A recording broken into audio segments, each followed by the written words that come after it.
우리 하나님 말씀 보겠습니다. 하나님 말씀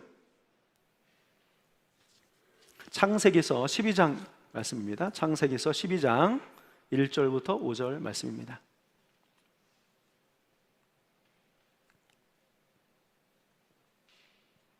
함께 교독으로 봉독하겠습니다. 여호와께서 아브라함에게 이르시되 너는 너의 고향과 친척과 아버지의 집을 떠나 내가 내게 보여줄 땅으로 가라. 내가 너로 큰 민족을 이루고 내게 복을 주어 내 이름을 창대케 하리니 너는 복의 근원이 될지라. 너를 축복하는 자에게는 내가 복을 내리고 너를 저주하는 자에게는 내가 저주하리니 땅의 모든 족속이 너로 말미암아 복을 얻을 것이라 하신지라. 이에 아브라함이 여호와의 말씀을 쫓아갔고 롯도 그와 함께 갔으며 아브라함이 하란을 떠날 때에 그 나이 75세였더라. 아브라함이 그의 아내 사레와 조카 롯과 하란에서 모은 모든 소유와 얻은 사람들을 이끌고 가나안 땅으로 가려고 떠나서 마침내 가나안 땅에 들어갔더라. 아멘. 자, 오늘은 떠나라, 가라, 될지라 라고 하는 말씀을 가지고 하나님의 말씀을 전하겠습니다. 사람이 살다 보면 내가 지금 이렇게 살아도 되나? 이렇게 사는 것이 맞나? 하는 생각이 들 때가 있습니다. 하루하루의 삶이 무의미하게 흘러가는 것 같습니다.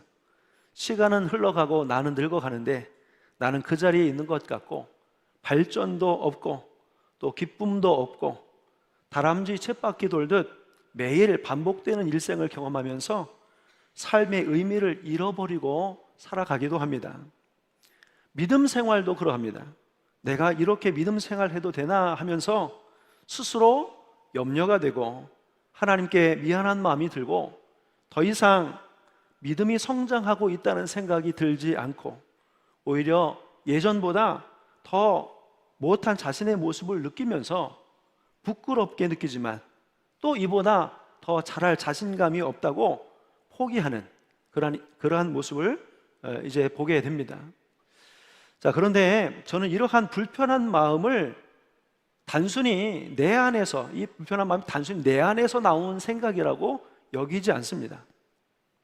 지금 이렇게 있으면 안 되니까 다시 새롭게 시작하라고 하시는 하나님이 주신 마음인 것입니다. 하나님께서 우리의 삶에 변화가 필요하니까, 이렇게 있어서는 안 되니까 다시 일어나서 나아가라 하신 하나님의 음성입니다. 그 타이밍을 하나님께서 이렇게 마음을 불편하게 하심으로 가르쳐 주신 거예요. 여러분, 믿음의 조상이었던 아브라함도 이러한 날이 있었습니다.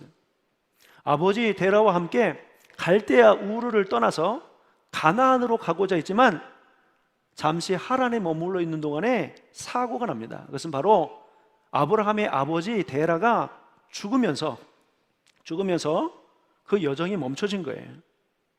아브라함은 고민합니다. 다시 가나안 땅을 향해 가야 할지 아니면 다시 이전으로 우르로 돌아가야 할지 아니면 이곳에 머물러 정착해서 살아야 할지 고민에 빠지게 되었습니다. 그러한 방황의 시기에 하나님이 아브라함에게 나타나셔서 찾아와 주셔서 그리고 이렇게 말씀을 해 주신 거예요. 여러분, 창세기서 12장의 말씀은 하나님이 아브라함을 축복하시는 축복의 장입니다. 오늘 말씀은 먼저 하나님이 왜 아브라함을 선택하셨는지를 또 그 계획을 말씀하고 계셔요. 여러분, 오늘 읽으셨던 말씀 중에 창세기서 12장 2절의 말씀을 다시 한번 읽어보겠습니다. 12장 2절입니다. 같이 읽습니다. 시작. 내가 너로 큰 민족을 이루고 내게 복을 주어 내 이름을 창대하게 하리니 너는 복이 될지라. 아멘. 하나님이 아브라함을 왜 부르셨냐? 첫 번째는 내가 너로 큰 민족을 이루게 하겠다. 큰 민족을 이루게 하기 위해서 불렀고요. 두 번째는 내게 복을 주고 아브라함에게 복을 주기 위해서 부르셨고요. 세 번째는 내 이름을 창대하게 하고 아브라함의 이름을 창대하기 위해서 부르셨고 마지막은 아브라함이 복이 되게 하시기 위해서. 예전 성경이나 공동 번역이나 새 번역에는 이렇게 번역이 됐어요. 복의 근원이 될지라 돼요. 복의 근원이 되게 하시기 위해서 아브라함을 부르신 것입니다. 자, 먼저 너로 민족을 이루고 내게 복을 주고 내 이름을 창대하게 하는 것은 하나님께서 아브라함에게 복을 주시겠다는 거예요. 아브라함에게 복을 주시겠다. 그리고 마지막에 아브라함을 복이 되게 하겠다라고 하는 것은 아브라함을 통해서 세상에 복을 주겠다, 전하겠다, 이러한 의미를 가지고 있습니다. 여러분, 이 말씀은 실제로 다 이루어진 말씀이었습니다. 아브라함을 통해 민족을 일으키셨어요. 이스라엘이라고 하는 민족을 일으키셨습니다. 아브라함과 후손이 큰 복을 받았습니다. 이삭도, 야곱도, 요셉도, 그 후손도 큰 복을 받았습니다. 또 아브라함은 그 이름을 높였어요. 기독교뿐만 아니라 유대교와 이슬람교도 공통적으로 바로 아브라함을 믿음의 조상으로 알고 인정하고 있습니다. 자, 그리고 아브라함을 통해 많은 사람들에게 복을 받게 하셨습니다. 자, 하나님께서 복을 주시기 위해 한 사람을 선택한 것이고 더 큰 복을 주시기 위해 민족을 이루게 하신 것이고, 이처럼 하나님은 복을 주시는 분이시고 하나님의 자녀들이 복을 받고 누리는 것을 기뻐하시는 분이셔요. 왜일까요? 바로 그것은 하나님이 우리의 아버지가 되시기 때문에 그렇습니다. 우리를 세상의 어느 누구보다도 사랑하시는 분이시기 때문에 그렇습니다. 그럼 보통의 부모의 마음이 어떻습니까? 부모는 자식이 복을 받는 것을 최고로 기뻐합니다. 그걸 영광스럽게 생각을 합니다. 자식이 잘 되기 위해서 자신을 희생해서 내어주시는 분이 누구냐면 부모님이잖아요. 자식이 잘 사는 것을 보면서 그러한 수고에 대한 보상을 받듯이 흐뭇해하며 행복하게 여기시는 분이 바로 부모님이십니다. 그럼 부모님의 마음을 이해하면 그보다 더 크신, 천배 만배 더 크신 사랑과 우리를 바라보시며 기뻐하시는 분이 누구시냐면 우리 하나님 아버지이신 것이에요.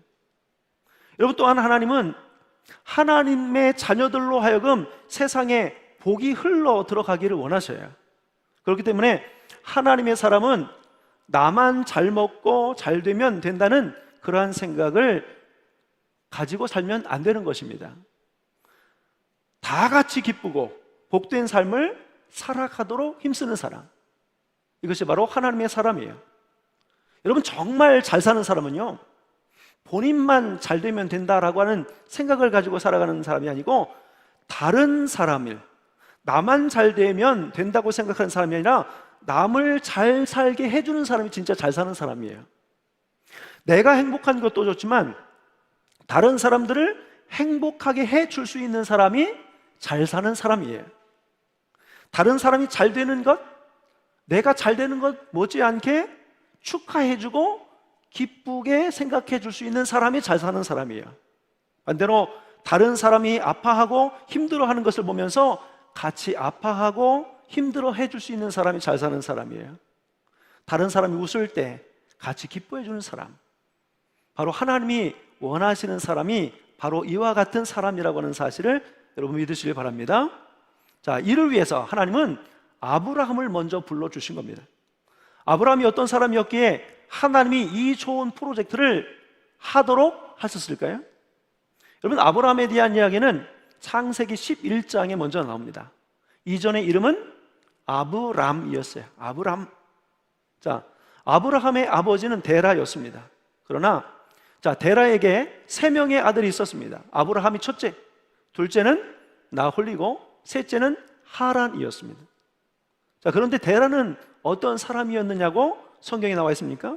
여호수아서 24장 2절의 말씀에 보면 여호수아가 모든 백성에게 이르되 이스라엘의 하나님 여호와께서 이같이 말씀하시기를 옛적에 너희의 조상들 곧 아브라함의 아버지 나홀의 아버지 데라가 강 저쪽에 거주하여 다른 신들을 섬겼으나, 아브라함의 고향인 데라는요 우상 숭배의 땅이었어요. 그리고 그 땅에서 데라는 우상들을 섬겼다고 그랬습니다. 아버지가 우상숭배자였다면 자식에게도 영향이 있었을 것입니다. 자, 또한 아브라함은 결혼을 했지만 아내 사레가 임신하지 못했다고 나와 있어요.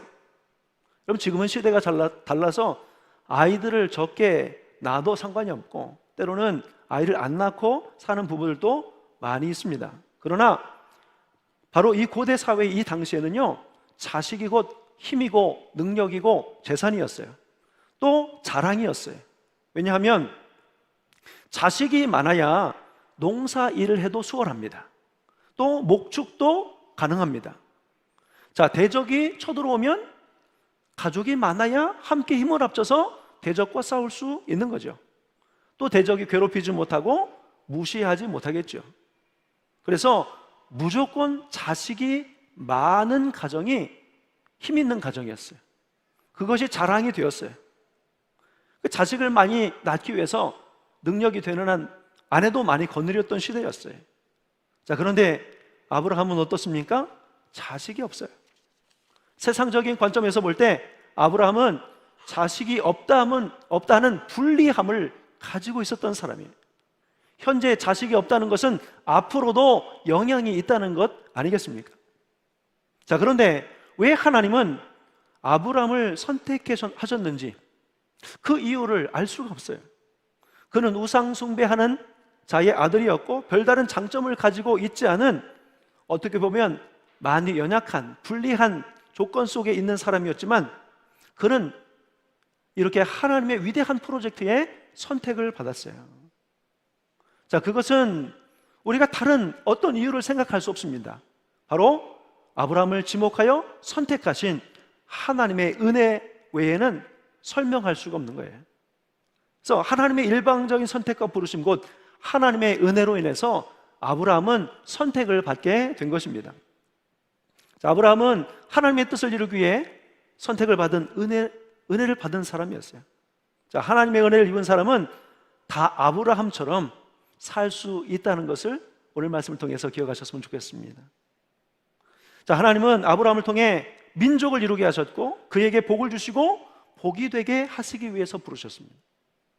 자, 아브라함을 축복하는 자에게 하나님 복을 주셨고 땅의 모든 족속이 아브라함으로 인하여 복을 받게 하셨습니다.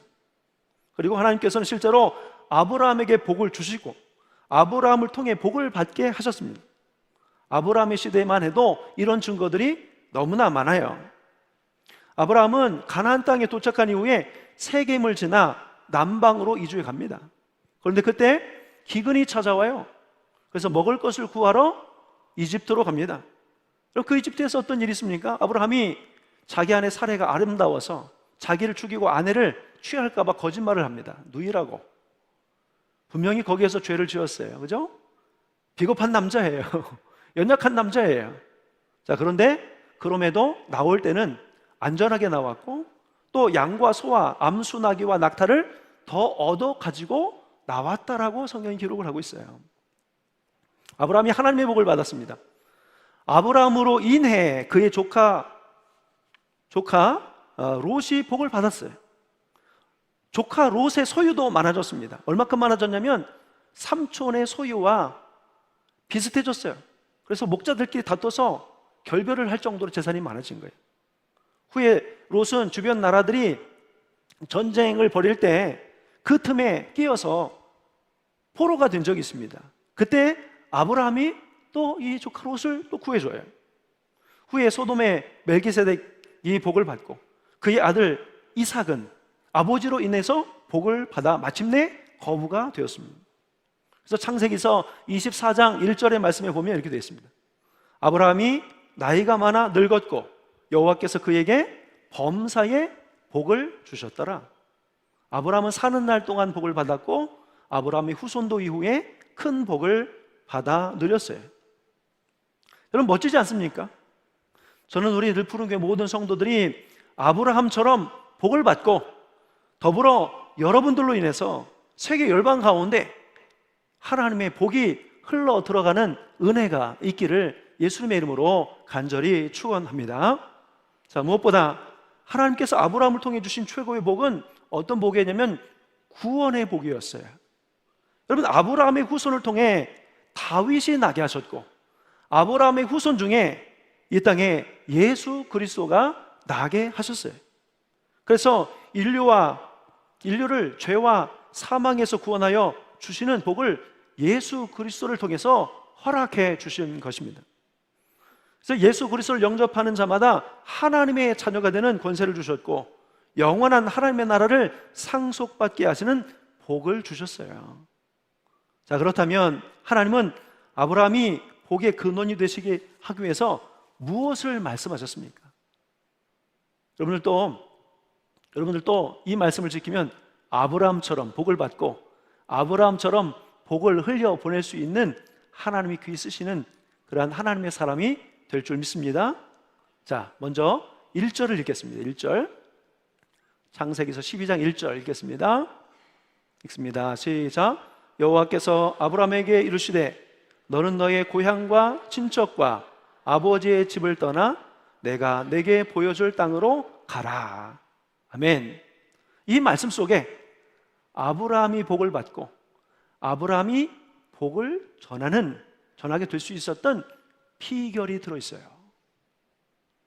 여기에 두 동사가 나옵니다. 첫 번째는 떠나라, 두 번째는 가라입니다. 가라. 첫 번째, 아브라함처럼 복을 받고 복을 전하는 사람이 되기 위해서 필요한 것이 뭐냐면, 첫 번째는 너의 고향과 친척과 아버지의 집을 떠나라고 한 거예요. 너의 고향과 친척과 아버지의 집을 떠나라. 이게 첫 번째 단계예요. 복 받는 인생, 복이 되는 인생을 살기 위해서 첫 번째 단계가 뭐라고요? 고향과 친척과 아버지의 집을 떠나는 겁니다. 떠나는 거예요. 늘 새로운 여정은 떠나는 것으로 시작이 돼요. 여러분, 본토 친척 아버지의 집을 떠나라고 하는 말씀은 가족을 외면하라고 하는 말씀은 아닙니다. 그죠? 아브라함은 가족을 아주 소중하게 여겼어요. 그래서 아내 사라를 장사하기 위해서 막벨라의 구를 삽니다. 그죠? 비싼 가격에. 또 아들 이삭의 아내들, 며느리 될 여자를 찾기 위해서 저 먼 땅으로 종을 보내요. 자, 그러면 이 말은 어떤 의미일까요? 이 말의 의미는 익숙한 것, 편한 것, 네가 의지하는 것, 우상 숭배의 자리에서 떠나라는 말씀이에요. 다시 따라 한번 해볼까요? 네가 편한 것, 익숙한 것, 의지하는 것, 우상 숭배에서 떠나는 것입니다. 여러분, 사람들은요, 익숙하고 편안한 것을 찾아가요. 얼마나 익숙한 것을 좋아하냐면, 여러분, 지난주에 여러분이 지금 앉아있는 자리하고 지금 앉은 자리하고 거의 비슷해요. 내 자리가 있어요. 내 자리. 정해진 게 아닌데 그 자리에 앉아야 편해요. 그런데 어느 날 어떤 분이 와서 내가 늘 앉아 있었던 그 자리에 앉으면 불편한 마음이 있어요. 저거 내 자리인데. 네.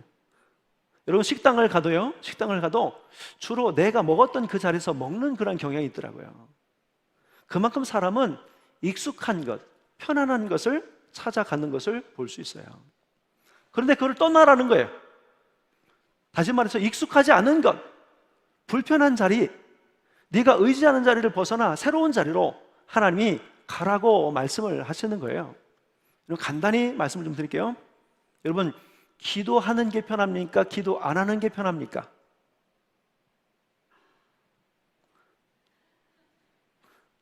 제가 질문이 어려웠나요? 기도하는 게 편해요? 안 하는 게 편해요? 우리 수요일 날 중보 기도 모임이 있습니다. 수요 중보 기도 모임이 한 40분, 50분 정도 기도하는 것 같아요. 그 자리에서 기도하는 분들, 기도하는 게 어려웠어요? 쉬웠어요? 어려웠어요. 목회자인 저도 쉽지 않아요. 기도하는 것은 어려운 일입니다. 기도 안 하면 쉬워요. 그러면 오늘 말씀에 의하면 기도 안 하는 쉬운 자리를 선택하라는 거예요? 기도하는 어려운 자리를 선택하라는 거예요? 이해하기가 어렵습니까? 우리가 어떤 일을 해야 되는지 하나님 가르쳐 주시는 거예요. 여러분, 봉사하는 일이 편합니까? 봉사하지 않는 게 편합니까? 봉사 안 하는 게 편해요. 그죠? 지난번 땅그람 박포 봉사에 자원하시는 분을 받았습니다. 근데 많지 않으셨어요. 근데 마지막에 우리 학생들하고 우리 청년들이 많이 자원을 해서 갔어요. 너무 제 마음이 뿌듯했어요. 애들이 너무 이쁘더라고요. 기특하다. 야, 얘들 하나님이 엄청 축복해 주시겠구나. 제 그런 마음이 들어서 너무 좋았어요. 그 아이들이 봉사를 마치고 와서 지쳤을까요? 안 지쳤을까요? 지쳤을 거예요. 그죠? 힘들어요. 그래서 혹시 그렇게 생각할지 몰라요. 다음엔 안 가. 힘들어서 못 하겠네. 그런 생각이 들 수 있었을지 모릅니다. 그런데 그 생각이 맞아요? 안 맞아요? 안 맞아요. 편안한 자리, 익숙한 자리, 이게 하나님을 믿는 사람들이 즐겨 찾아야 하는 그런 자리가 아닌 거예요. 하나님의 사람은 편안하고 익숙하고 이런 자리가 오히려 불편해야 됩니다. 그런 자리에 오래 앉아 있는 것이 불편해야 합니다. 하나님 그걸 말씀하시는 거예요. 그런 자리를 떠나게 될 때 하나님이 그를 통해서 복을 받게 하시고 그를 복의 통로로 사용하여 주신다는 거예요. 여러분, 바포봉사요, 여러분 많이 신청해 주세요. 신청서 이렇게 쓰라고 신청서를 붙여놨는데 여러분들 1년에 2번 정도는 가실게 해주셨으면 좋겠어요. 남자분들도 많이 갔으면 좋겠어요. 가족 단위로 써서 갔으면 좋겠어요. 그래서 그렇게 자꾸 우리가 좀 익숙하지 않고 불편한 자리지만 자꾸 우리가 나갈 때 하나님께서 우리를 통해서 하나님이 복을 주심을 믿으시기를 바랍니다. 아멘. 자, 새벽 기도도 마찬가지고 뭐든 마찬가지예요. 우리가 뭔가 하려고 그러면 익숙하지 않고 뭐예요? 뭔가 하려면 그것이 또 내가 늘 하던 것이 아니기 때문에 불편한 마음을 늘 갖습니다. 또 무엇을 하면 이런저런 이야기도 나올 수 있고 그 결과에 따라서 사람의 평가를 받는 것이 불편한 것이 있기 때문에 자꾸 말이 나오고 내가 몸이 불편하고 이러한 자리를 자꾸 피하려고 하는데 그것은 옳지 않아요. 하나님은 익숙한 자리, 편안한 자리가 아니라 움직이는 자리, 하나님이 필요하시는 자리에 우리를 세우시는 분이신 것을 믿으시기 바랍니다. 그러니까 온라인 예배도 마찬가지예요. 저는 온라인 예배가 굉장히 필요하고 최고의 예배인 사람들이 분명히 있다고 믿습니다. 저기 파푸아 같은데 먼 오지에서 지금 일하시는 분들, 그분들은 온라인 예배가 될 수 있는 최고의 예배예요. 자, 그런데 혹시 온라인 예배를 드리는 것이 내가 편하니까, 오고 가는 시간 불편한 것이 없고 편하게 예배 드릴 수 있으니까 난 온라인 예배 드릴 거야, 그런 마음이 있다면 그것은 잘못된 거예요. 잘못된 거예요. 불편하시더라도 하나님 이 현장으로 나오는 수고, 그런 땀과 그 마음을 하나님께서 기억하시면 그게 더 좋은 자리인 것을 여러분 꼭 기억하셨으면 좋겠습니다.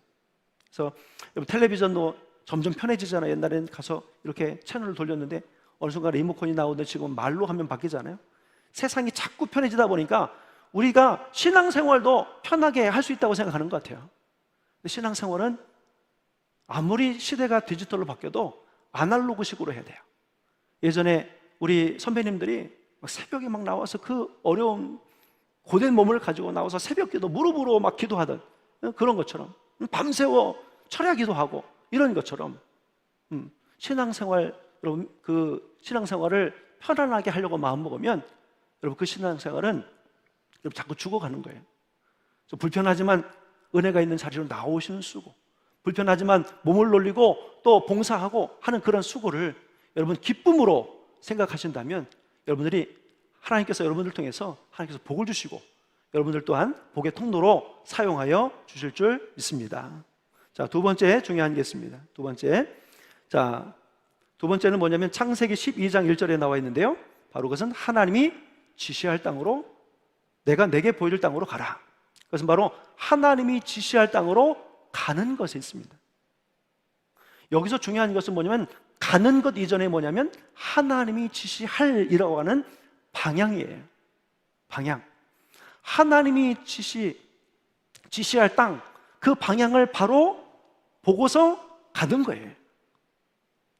여러분, 하나님께서 우리 인생의 방향을 결정하는 키를 가지고 계셔요. 그것을 내가 가지고 있을 때 불행인 거예요. 하나님께 드려야 돼요. 내 인생의 키는 하나님 앞에 드려야 돼요. 이것은 내 생각대로가 아니라 내 중심으로 하는 것이 아니라 하나님께서 내 인생을 주관하여 달라고 하는 믿음의 고백입니다. 자, 여기서 보면 보여준 땅으로 가라고 하지 않았어요. 하나님이요 어딜 가라고 하실 때 다 보여주시고 가르쳐 주신 다음에 가라고 하시지 않더라고요. 보여줄 땅으로 가래요. 보여줄 땅으로. 근데 이게 참 어려운 것 같아요. 하나님이 우리를 너무나 어렵게 하셔요. 보여주시고 알려주시고 가라고 그러면 부담 없이 갈 만한데 보여주시지도 않고 그냥 가라는 거예요. 제가 이제 이 말씀을 좀 이제 깨닫게 된 게, 제가 목회를 하면서 제가 처음에 계획했던 목회는요, 제가 35살에 목회를 하는 거였어요. 그래서 신학교를 마치고 사회생활, 직장생활 하면서 그래도 성도들의 삶이 그러니까 성도들의 삶을 좀 같이 느끼고 또 결혼도 하고 아이들도 좀 길러놓고 좀 인생의 연륜이 좀 쌓인 다음에 한 35살 정도의 목회를 하면 어떨까, 늘 그런 마음을 가지고 있었어요. 근데 하나님이 제가 26살에 졸업도 하기 전에 목회를 나가라고 하신 거예요. 이게 안 나갈 수가 없었어요. 그래서 나갔어요, 사실은. 근데 뒤를 돌아서 보니까 만약에 제가 35살이 되어서 목회를 하려고 계획했는데 막상 35살이 되면 제가 목회를 했을까 안 했을까요? 안 했을 것 같은 거예요. 안 했을 것 같아요. 그래서 하나님께서 미리 제가 다른 곳에 이탈할까 봐 제가 그 길을 가게 하신 거라, 저는 그런 생각이 들었어요. 제가 섬에서 목회하는 동안에 섬으로 하나님께서 왜 보내시는지 모르고 갔어요. 모르고 갔습니다. 그러니까 하나님이 가라고 하시니까 가야 되는 게 맞다라는 마음만 있었어요. 왜 가라고 하시는지 몰랐어요. 그런데 거기서 목회를 하고 지나다 보니까 하나님이 하나하나 알게 해주시더라고요. 그래서 많은 사람들을 만나게 해주시고 깨닫게 해주시고 또 좋은 일을 하게 하시고 그런 경험을 쌓게 하시더라고요. 제가 그런 경험이 있다 보니까 이곳에 올 때도 제가 이곳을 알고 오지 않았어요. 이곳에 가라고 그럴 때 왜 가라고 하는지 모르고 왔어요. 자, 그런데 내게 지시할 땅으로 가라 하신 하나님의 말씀이 있어서 그냥 순종하는 마음으로 왔어요. 와서 보니까 하나님의 뜻하심과 계획하심을 알아가고 있습니다. 그러면서 이 말씀이 깨달아진 거예요. 내가 내게 지시한 땅이 아니라 지시할 땅으로 가라. 하나님이 다 알려주시지 않으세요. 그 중에 일부만 조금만 알려주시거나 아예 모르도록 한 상황 속에서 보내실 수 있어요. 그런데 우리는 그것을 믿음으로 받는 거예요. 잘 모르겠거든 하나님 앞에 기도하면 하나님 맞습니까? 제가 가야 할 땅이 맞습니까? 하나님 말씀해 주십시오. 이러면서 가야 하는 것이 바로 우리가 가야 할 일입니다. 해야 할 일이에요. 또한 여러분, 이 말씀은 어떤 의미를 가지고 있습니까? 여러분, 사람이 떠났다는 것은 다음에 목적지를 향해서 나아간다는 것을 의미합니다. 그런데 목적지를 가르쳐주지 않고 가면서 알려줄 테니까 가라고 하면 가기 어렵죠. 애매하죠. 불안하죠. 보통 사람이 이런 말을 하면 아마 우리는 싫어, 못해 이렇게 할 거예요. 근데 이 말의 의미는 뭐냐면 이 속에 하나님이 나를 믿고 가라고 하는 의미가 있어요. 내가 너와 함께 할 거니까 가. 실제로 하나님이 아브라함만 보내신 것이 아니고 하나님이 같이 동행해 주시지 않으셨습니까? 그래서 이 말은 하나님을 신뢰하라라고 하는 그런 말씀과 동일한 말씀이에요. 자, 그런데 아브라함과 같이 복을 누리고 복을 전하는 사람은 하나님을 신뢰하고 하나님의 약속의 말씀을 듣고 지금은 보이지 않지만 하나님이 이끄시는 곳으로 믿음을 가지고 나아가야 하는 것입니다. 여러분은 지금 하나님을 얼마나 신뢰하고 계십니까? 하나님이 원하시는 방향으로 가고 계십니까? 하나님께서 나로 하여금 가게 하신 것에 분명한 이유와 하나님의 뜻이 있다는 것을 여러분 믿으십니까? 이 두 가지 명령에 순종할 때 하나님은 우리를 아브라함처럼 복 있는 삶을 살게 하시고 복을 흘려보내는 일에 우리를 사용해 주신다는 것을 믿으시기를 바랍니다. 창세기 12장 2절 다시 한번 읽겠습니다.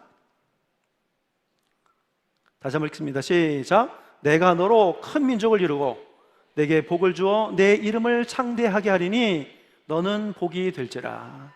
저는 이 말씀을 아브라함에게 한 말뿐만 아니라 오늘 하나님이 우리에게도 동일하게 해주시는 말씀으로 받아요. 아브라함만 이렇게 쓰시기를 원하실까요?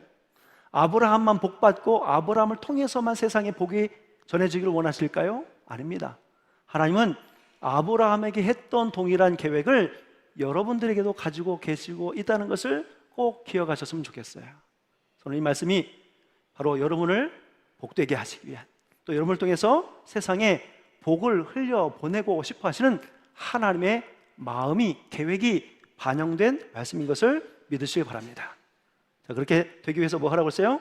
우리에게 익숙하고 편안한 자리를 어떻게 해요? 떠나가야 돼요. 우리가 의지하는 대상이 하나님이셔야 돼요. 그러기 위해서 의지하는 대상을 떠나가야 돼요. 우리에게 영적으로 나쁜 영향을 주는 우상의 영향에서 떠나가야 돼요. 그리고 하나님께서 가라고 하신 그 방향을 향해서 나아가야 하는 것입니다. 그 방향과 나아감은 이제 여러분의 숙제, 하나님 앞에 기도하면서 받으시길 바랍니다. 하나님, 제가 바른 방향으로 나아갈 수 있도록 말씀해 주시옵소서. 그래서 하나님의 응답받고 말씀을 통해 지혜를 얻고 그 길을 따라가는 삶 가운데 우리 사랑하는 이 자리에 함께 모든 성도님들이 하나님의 복을 받고 하나님의 복을 세상에 흘려보내는 귀하고 복된 인생을 살아갈 수 있기를 예수님의 이름으로 간절히 축복합니다. 기도하겠습니다.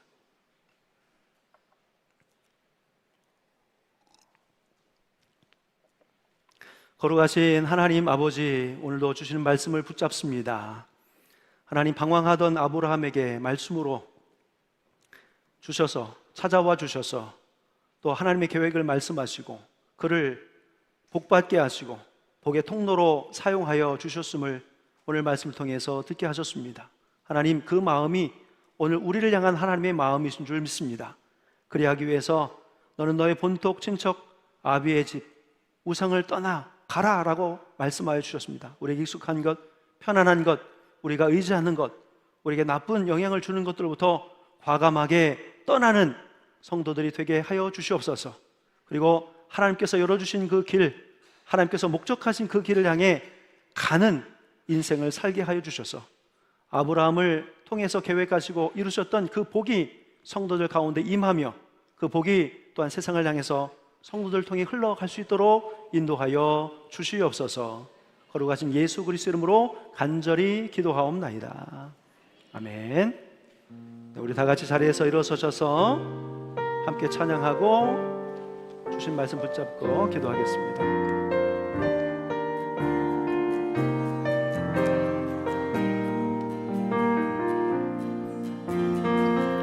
무한 시절 지날 때 기쁜 한숨을 쉴 때 그런 분명 오시며 단식하는 분에 고와 같이 너희를 버려두지 않으니 내가 너희와 영원히 함께하리라.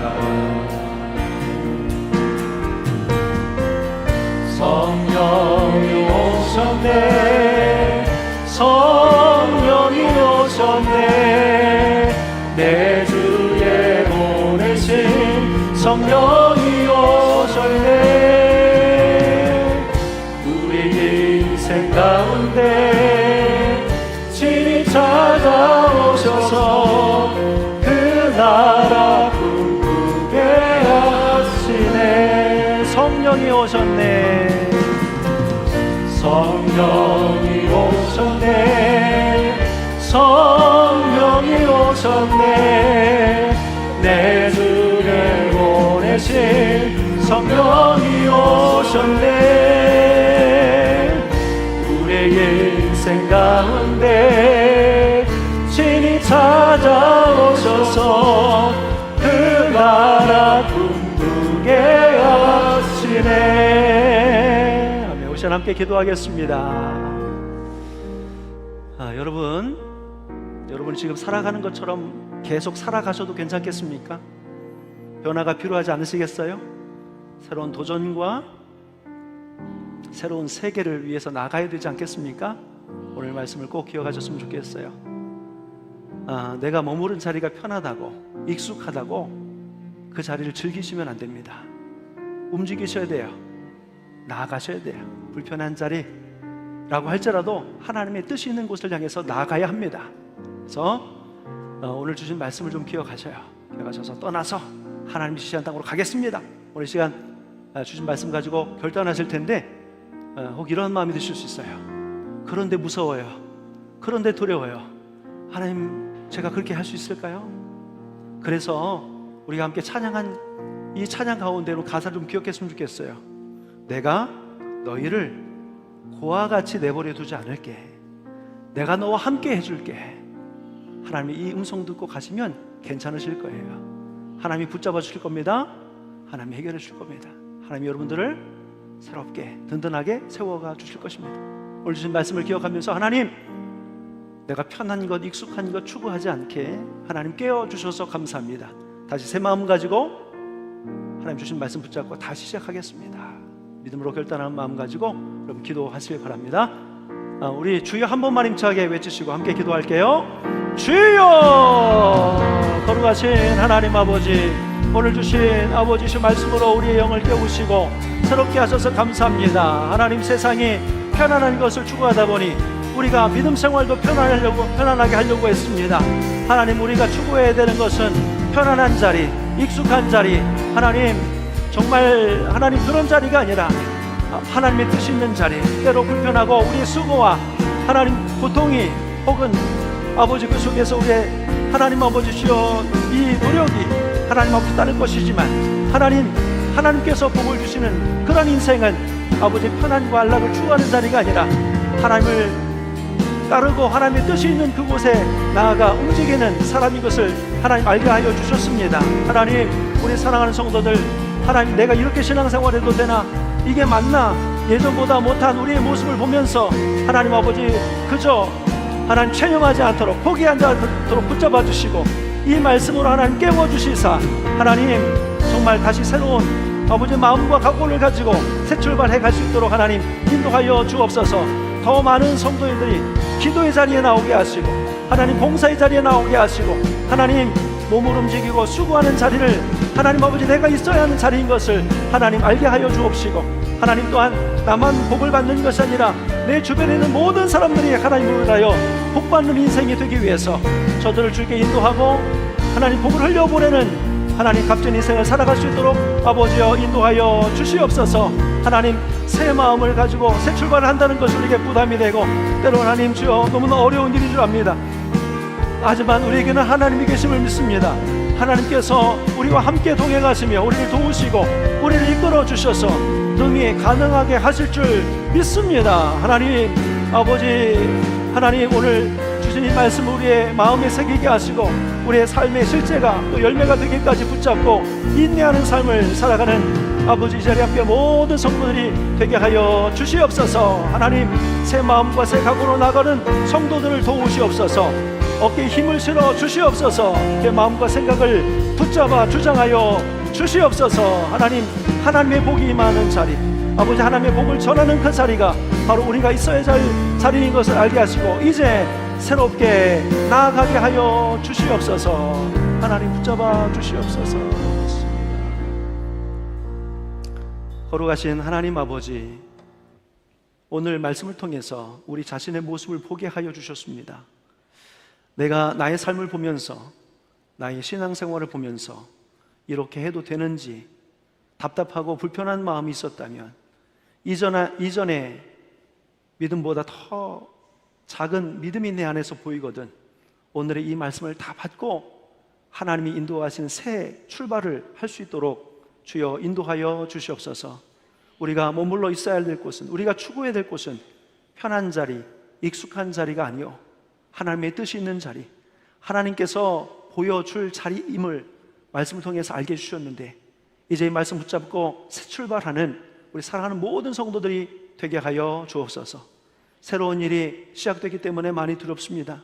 하지만 우리와 함께 하시는 하나님을 믿고 의지하고 또 때마다 지혜를 주시고 또 알게 해주시고 또 도우시고 되게 해주시는 하나님과 함께 동행하는 삶을 통해서 자신감 있게 새 시대로 나아갈 수 있도록 인도하여 주옵소서.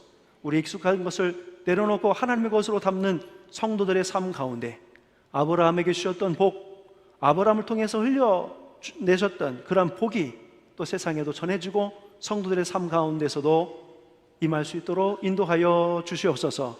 오늘도 예배 가운데 우리 심령과 육신을 만져주셔서 새롭게 하시고 치유해 주셔서 감사합니다.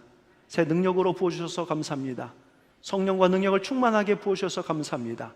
위로해 주시고 새 힘을 주셔서 감사합니다. 하나님, 이거 우리가 소중하게 생각하고 지켜내서 한 주 한 주 또 하루하루의 삶을 믿음으로 승리하며 살아갈 수 있도록 도우시옵소서.